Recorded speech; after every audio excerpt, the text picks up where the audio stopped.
much.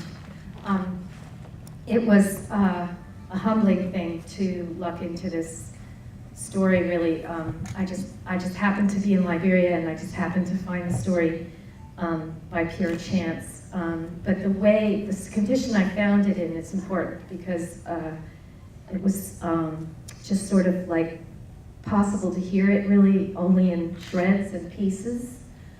You know how when you take your eraser and you run it across your writing and it starts to just be in shreds? Because the women's story was being erased from the record. It had not been noticed by the press. It had not been noticed by the media.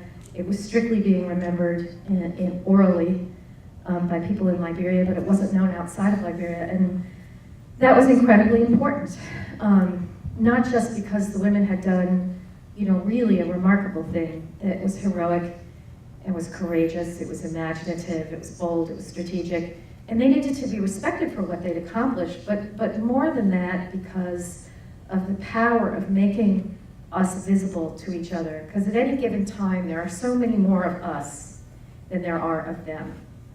And the power that they have to make war and to disrupt, the day-to-day work of living a good life is that they trust us not to know about each other, and so there is a radical power in simply making us visible to each other, to standing up and to raising our voices, and if somebody else has stood up, we help raise their voices and their profiles too. So I feel like it was a really important thing to make these women visible to other people around the world. We saw people in Sarajevo there. I took the film to Sarajevo and took it to Srebrenica and screened it for women in Srebrenica who'd survived the massacre there. And we screened it in Peru to indigenous women from all over the Americas.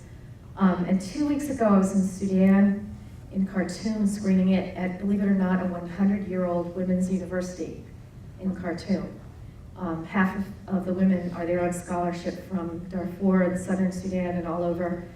And they stay for 2.5 hours, 18 to 21-year-old women from all over Sudan. And after 2.5 hours, they came to the conclusion that they were going to write up a position statement, and they were going to go out and find 1 million Sudanese women to sign a position statement demanding peace in Darfur.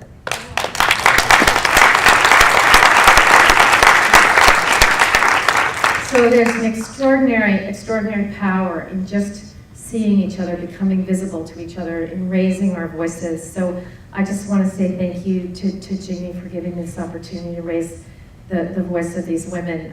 It's not playing in LA at the moment, but it's opening in 10 other cities across the country right now. We've just been shortlisted for the Oscar, I'm happy to say.